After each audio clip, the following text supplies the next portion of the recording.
The Illuminate Arts and Faith Conference in Chattanooga, Tennessee wants to help you find your tribe. Do you get way too excited about quoting Wendell Berry or C.S. Lewis in conversations with coworkers? Does your Spotify playlist include hymns, a little jazz, and a whole lot of Andrew Peterson? Join your tribe at Illuminate March 31 and April 1 for education and inspiration from speakers Russ Ramsey, Douglas McKelvey, John Hendricks, and others. Find a complete list of session topics and ticket information at southern.edu/illuminate. In 2024, I set out to meet as many poets as I could and spend an hour with each one. I got more than I bargained for, more insight, more clarity, more hope. It's proved to be one of the richest highlights of my life. 17 writers, 17 deeply human conversations that made me sit up and pay attention. Franz Kafka once said, if the book we're reading doesn't wake us up with a blow to the head, what are we reading for? A book must be the axe for the frozen sea within us. And that's what I hope this new book will do. I hope it wakes us up, my friends. I hope these conversations will be the catalyst for something to be reawakened, re-enchanted, and reinvigorated. It's called An Axe for the Frozen Sea, Conversations with Poets About What Matters Most. I'm Ben Palpin, and I hope you'll come and listen in as I spend a little time with poets like Lucy Shaw, Malcolm Guite, Dana Gioia, and Lee Young Lee. Pull up a chair at the table as we dig into what it means to write well and to live well. An Axe for the Frozen Sea is now available from Rabbit Room Press. Visit the store at rabbitroom.com, or better yet, ask about it at your favorite bookseller. Welcome to the Habit Podcast, conversations with writers about writing. I'm Jonathan Rogers, your host. Janna Barber is a blogger, a poet, and a memoirist. Her most recent book is Hidden in Shadow, Tales of Grief, Lamentation, and Faith. Jill Phillips said of the book, Janna Barber is not afraid to sit in the tension and paradox of spiritual transformation. Her words bring a welcome, gentle, and wise voice that help me see my own journey and the journey of others with more tenderness and compassion. Well, that sounds about right to me. I was very happy to sit down with Janna Barber. Janna Barber, I'm so happy that you were able to be on the Habit Podcast today. Thanks for joining me. Thank you. It's great to be here. So you have a memoir called Hidden in Shadow. Tell me about, when people ask you, what is this book about? Mm-hmm. What's the short version? What's the short answer to that question? I usually say it's a memoir about the value of grief in the life of a believer. And then if that doesn't totally scare them or bore them, then I say that I was a preacher's daughter growing up, and that I grew up in an environment where I didn't feel I had permission to grieve, but my family life was such that we had a lot of loss over and over again. My dad moved our family several times because of the churches that he pastored. And so I didn't know how to reconcile the loss I was experiencing with the culture that told me that I should be fine if I had Jesus. Yeah. Your chapter titles are place names, and just that list of different places you lived when you were little, that in itself is kind of a sad little commentary, you know? Yeah. To compare the dates with the places, you know, their dates aren't very far away, but there's so many places. Well, you know, one of the central images in your book is, and I guess, you know, where you get your title from, is the idea of the moon and the cycles of the moon, that they're always waxing and waning. And while the moon always stays the same, actually, from where we sit, it looks like it's waxing and waning, and it's in this cycle, which, as you say, our experience of faith also waxes and wanes. Our faith in an unchanging God, right, waxes and wanes. And so much of reading your book feels like you coming to terms with that cyclical nature of faith. And of course, this is a podcast about writing, and so I always, weasel these questions around to writing. So, as you also experience as a writer, right? There are cycles where you're feeling energetic and like you can, write anything, and then Yeah. So I just want to talk about that idea of those cycles with regard to sort of map this over to writing. Okay.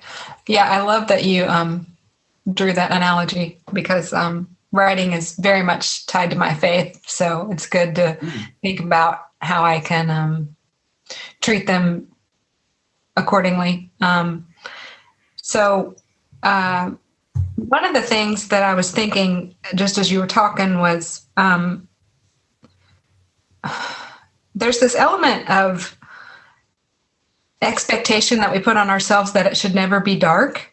And I know that I was just thinking also with like our Christian faith, we kind of think it should always be bright. It should always be shining. And we should always, because God is faithful. He's always the same. Why does our faith change? But I don't know if it's just the culture of optimism in America or kind of the Christian culture I've already alluded to. But in writing this book, what I learned was there isn't any shame in the fact that there are cycles. And I need to be okay with, and again, I sound like I'm heaping more shame, be okay with not being okay.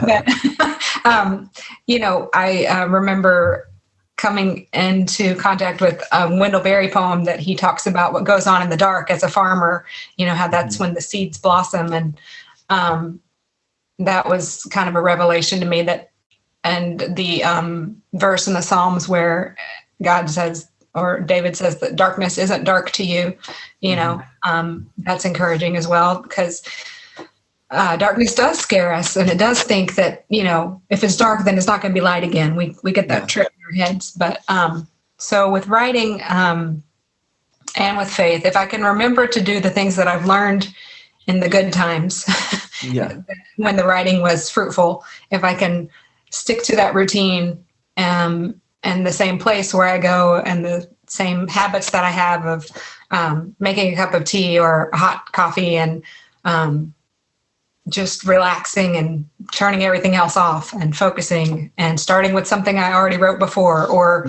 just giving myself permission to, especially when coming to a blank page, just feeling like it doesn't matter and it doesn't have to be perfect, and to just get those first few words out. But it's the practices, I guess, to keep up in the dark times and know that there will be light again. But once you've gone through the cycle enough, you do start to trust it more. I think when you're first starting out, it's harder. Yeah. And I think it's also super important to remember that you're not your work, Yeah. There's Janna and there's the stuff Janna writes, and and an unproductive writing day doesn't mean Janna's a loser. It's just you had a bad day and these things happen, and it's just part of the process, and you don't even know what's going on behind the scenes, under the surface of your conscious brain. You don't know what's going on. And the truth is, as long as you're sort of living in your conscious brain, I think this may be relevant to some of the faith questions that you explore in this book. But as long as you're living in your conscious brain, you're not really getting the good stuff of writing or of faith, for that matter. Although you do have to do the things that you are in control of, right? There's plenty that you're not in control of, but you just have to do what you do have control of, which, as you said, you can make a cup of tea and you can sit your butt in the chair and and be there. Sometimes I even just, pick a crazy font or just, really write. I get a journal and a pen too. Sometimes you have to do the analog thing and just give yourself permission to say really stupid stuff, or the thought that keeps running through your head that you don't want to be thinking about. You have to let that go.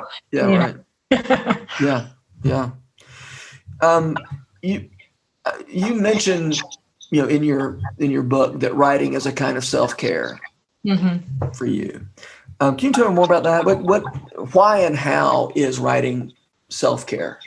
Okay. So the first time that I went to counseling, I had a hard time just talking, just like being the center of attention there with my counselor.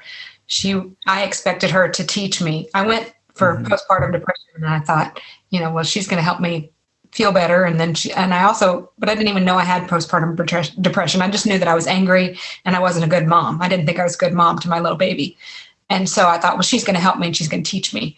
And I got there and she just wanted me to talk, and she would sit there and just be quiet until I talked. And it was really hard to talk at first about myself and to be honest. And she was very patient and gracious, but she just waited and let me sit in that uncomfortable silence. And then once I was able to say a little bit and tell her some of my story, I realized that I would cut myself off when I got emotional, and she realized that too. And that would still hold a lot back. And so she encouraged me. I had said that I had diaries as a little girl. And so she said, just try writing some of these things down that we've talked about. Go home and see if you can write more than what you said here in the office with me. And I guess in a way was learning to access emotions that I just had shut off for a long time. So that was my first experience of writing, kind of discovering more of myself and having permission, again, feel those feelings. And then I would say it was 10 or 15 years later when I started writing a blog, and I had 2 kids at that time that were 3 and 7, and I had been a stay-at-home mom for 9 years, or I guess 7 years. My oldest was 7, but I'm including pregnancies, I guess. So anyway, I had grown up with a stay-at-home mom. My husband's mom never worked outside the house, but I had a desire to do something where I felt like I was Janna and not just mom. And so that was when everybody had started blogs, and so I started one. And then had my second miscarriage, which had led to really dark depression. First time I got on medication, and also pursued more counseling. But writing through those losses a year later was when I realized what an honoring thing it was for me to give voice to my feelings, not just for myself. I don't know. Yeah. When I put it out into the world and I saw that other people had similar stories and wanted to share in their grief, I thought, well, this might be something I want to do more full time. This is what I'm looking for, to find out what else I can do besides be a wife and a mom. And so, yeah, I little by little dabbled in writing and finally committed to it about 6 more years later. So if writing is a kind of self-care, what happens then when you can't write, right? when you hit a block or whatever? I mean, that has to be an issue. Yeah, I think I'm not as healthy and whole when I'm not writing.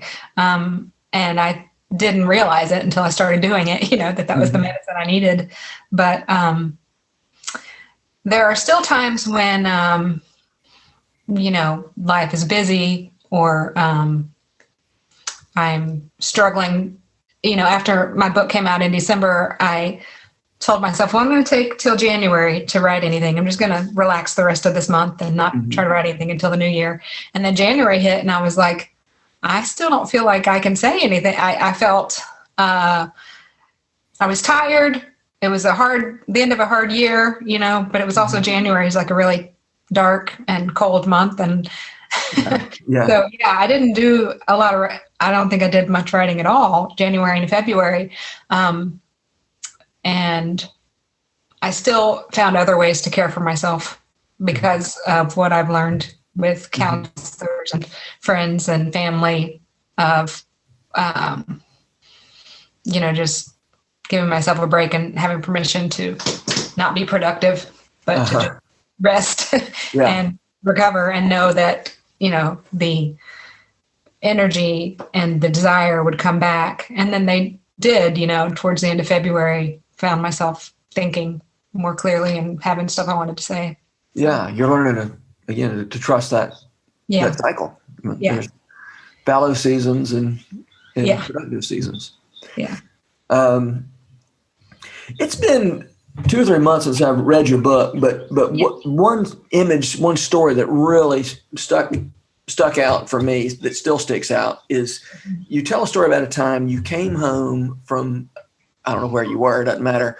You came home and the family was gone, and you were expecting them to be there, and they were gone. And you quickly came to the conclusion that the rapture had happened and you'd been left behind, and your family had been carried off.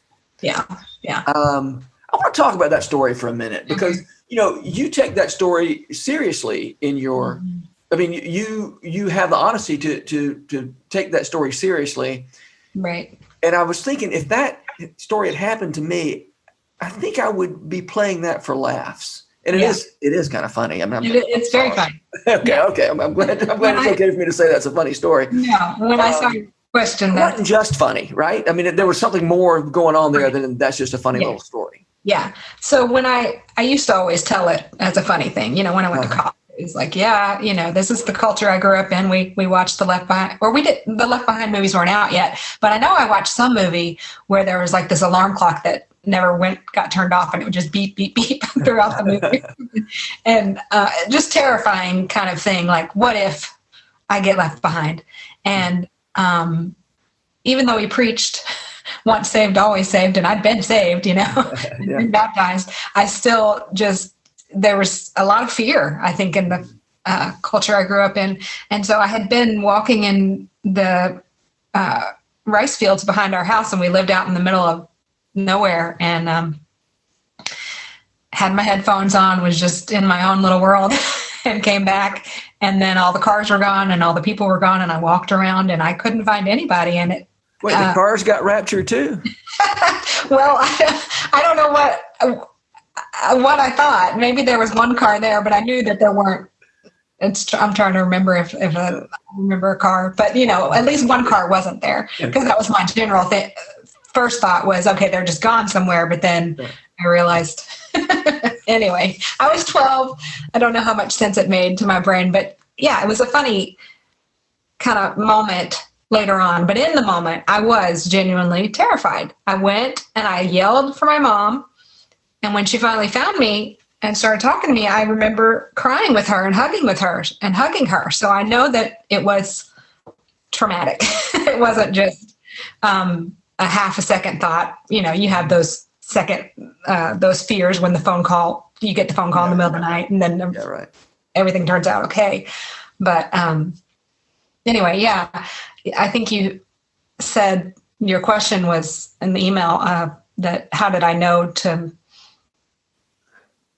How did you know? When did you know that this was a significant story and not just a little anecdote? Right. I guess it was trying to access how I felt as a kid, and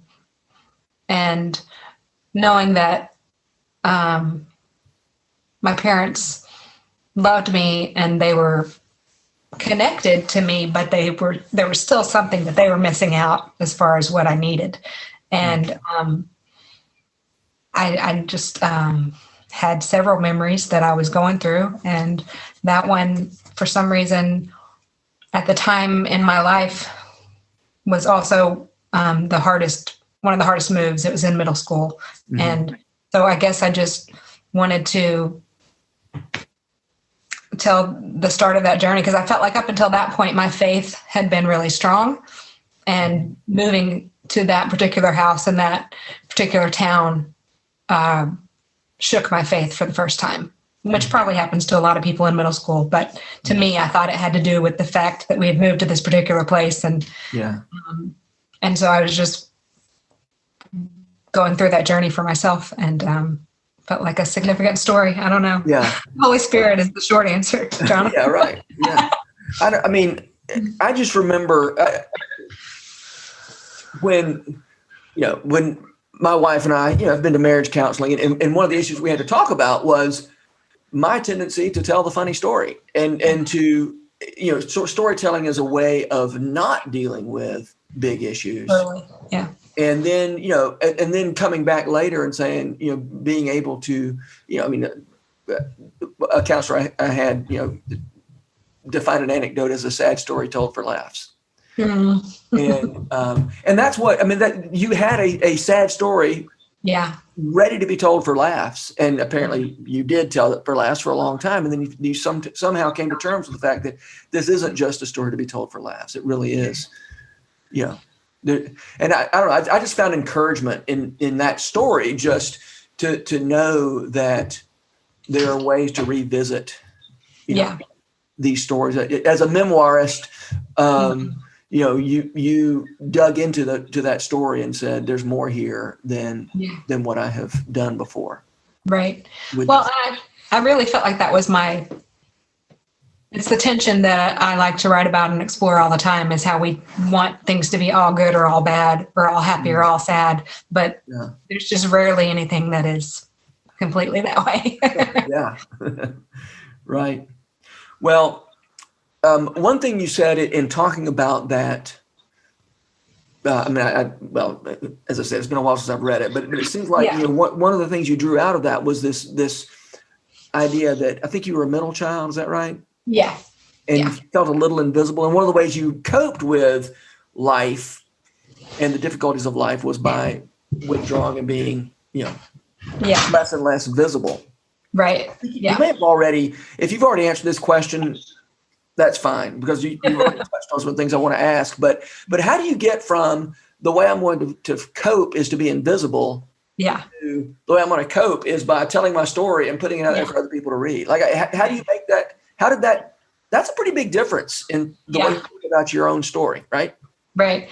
Well, I was thinking about this before we got on the call, and I think that we're all born with a desire to be seen and known and paid attention to. I mean, that's just how we're supposed to live in community, and God made us for needing each other and validating our experience that way, serving as a witness to each other's lives. And so I don't think that ever went away. I think that I just learned that there wasn't enough time for me all the time. There wasn't enough attention to go around. And so I took on the martyr, I'll just disappear and and so. Can I ask a quick question about that? Yeah. Are you saying that was true, that there wasn't enough attention to go around, or that was just your perception? That's a hard question. It's definitely my perception. I have wrestled with whether or not that was true. I'm a parent now. I know that I don't always give my kids 100% because I got my own stuff that's going on. And I can miss things. So I don't think there's any shame in saying that my parents might have missed something. And I'm not, thankfully, through writing and through counseling, I don't hold that against them. And I'm like, we're on the same page here. I'm doing the best I can. You did the best you could, and I love you, So I'm tempted to say it was probably more my perspective, but there's a part of me that also thinks that there were times, and you're the way our brains work. And I learned this in counseling, is that we grab onto the negative and magnify it because we're in that fight or flight. Our essential brain design is to stay alive. And so when something is painful, we're like, okay, let's avoid that. Yeah. But that isn't necessarily the truth of what happened completely. And who knows, God only knows. All right. Anyway, I interrupted you. Sorry. Yeah, no, that's okay. So I guess, recognizing that I had taken on that story for myself, that there wasn't enough time and attention, and it would be better, everyone else was happier when Janna just disappeared. When I recognized that, I was like, well, I don't want anybody to feel that way. That's not true. And so how can I give myself permission and take care of myself again and say, this isn't true. Janna deserves time and attention. And well, I can step up and I can tell my story, and then I can even read it out loud for some people or publish it, And I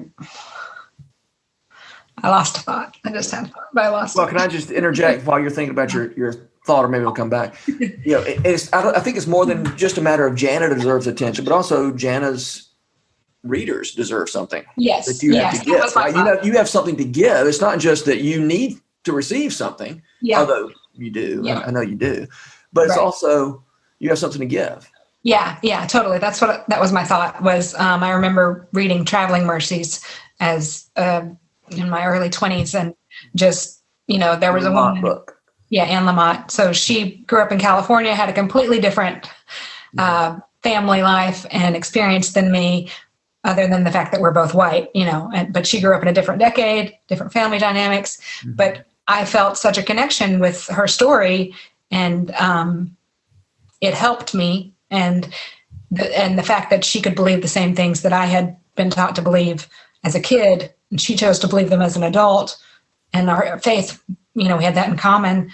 That was my first desire to try and do that for somebody else. I was like, if I can do for one person what Anne did for me, then I can, and that's worth, taking a shot. So I did. It took me a long time to take the shot, but I did. I can imagine.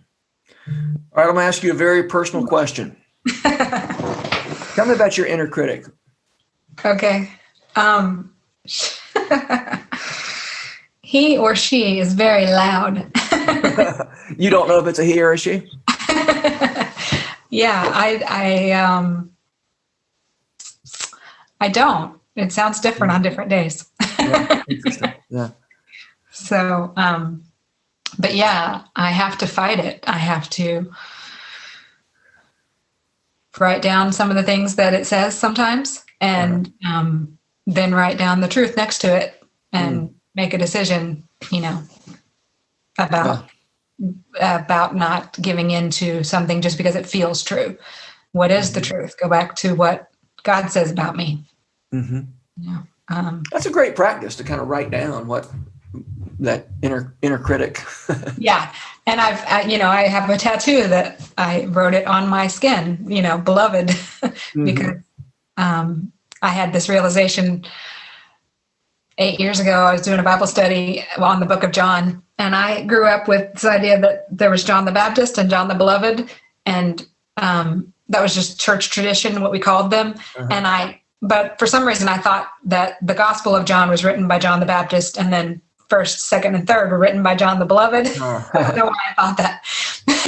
But I realized they were all written by John the Beloved.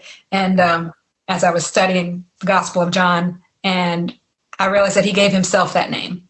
He's the one who wrote the book, and he said, the one who Christ loved, and he felt that, And I was like, it's not like Jesus went around and said, John, you're the one I really love. Jesus.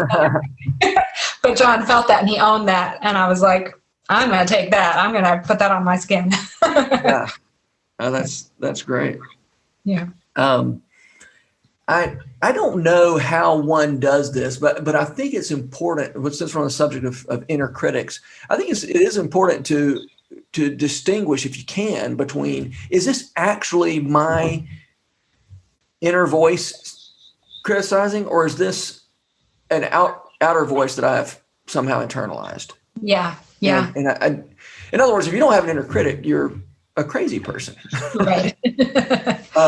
But it's also a good idea, not to internalize every outward criticism that you've ever heard. Yeah. And I think a key for me is the shame element. As if it's like an editorial decision that I need to make, there's no shame with that. That's something that I know will make the art better and serve what I'm doing better. But when there's the overwhelming shame, not just what I've done, like you said earlier, it's not just Janna's work, but it's like who Janna is a bad writer, then that's not a healthy critic. That is the one that wants to shut you down. What some people would say is the devil. Yeah, right. Okay, so what's the difference? How do you distinguish the difference between a mere editorial decision and that other way of that other kind of shame? Yeah, I don't think I get to the editorial decisions until I shut up the inner critic, the bad one.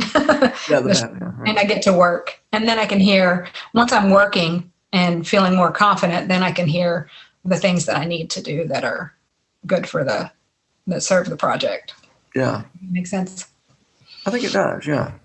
Yeah. All right. I have one more less personal question. Okay. And that is, who are the writers who make you want to write? Well, I mentioned Anne already, Anne Lamott. David Sedaris is another one that I just read up all his books. I love the humor that he goes for. And I love that he can be vulnerable and poignant and funny at the same time. That's Now he's one who's not afraid to tell a sad story for laughs. Yeah, definitely. He probably needs to listen to this podcast and think of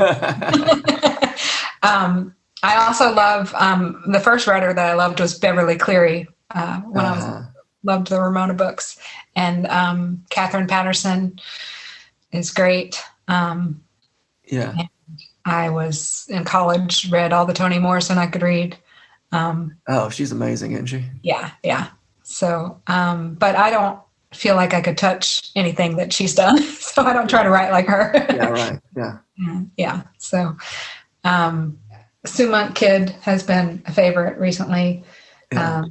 Gary Schmidt, Leif Inger is amazing. Yeah, isn't he great? Yeah. I still haven't read Gary Schmidt. Okay. Everybody loves him so much. And I don't know why I haven't gotten around to it. I mean, some of his titles are sort of turned me off. It's sounds like the Wednesday Wars. That's like something I want to read, Right. Yeah. No, you should, not to tell you what to do, but I think of your Charlatan's Boy, that time period of life that you kind of address there. I think that Gary goes in for the same territory, although it's a very different setting. And, but yeah, so he's good. You should check it out. Are there any cowboys? I haven't come across any, but there are some good old boys that you will recognize. Okay. Good. For sure. Excellent. Yeah. Well, Janna Barber, I'm so glad that we got to do this, and I just hope a lot of people read Hidden in Shadow, and I do too. I appreciate your vulnerability in that book and your willingness to tell the truth. All right, thank you. Yeah. This podcast is brought to you by The Rabbit Room, where art nourishes community and community nourishes art. And all our podcasts are made possible by the generous support of our members. To learn more about us, visit rabbitroom.com, and to become a member, rabbitroom.com/donate. Special thanks as well to Taylor Linhart for letting us use her song Diamonds as the theme music for Season 3 of the Habit podcast. You can learn more about Taylor and follow her work at taylorlinhart.com. The Habit membership is a library of resources for writers by me, Jonathan Rogers. More importantly, The Habit is a hub of community where like-minded writers gather to discuss their work and give each other a little more courage. Find out more at thehabit.co.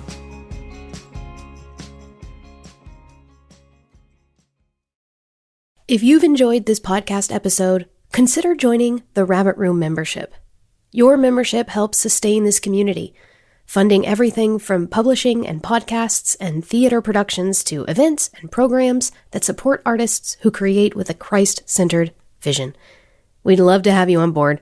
Learn more at rabbitroom.com/member.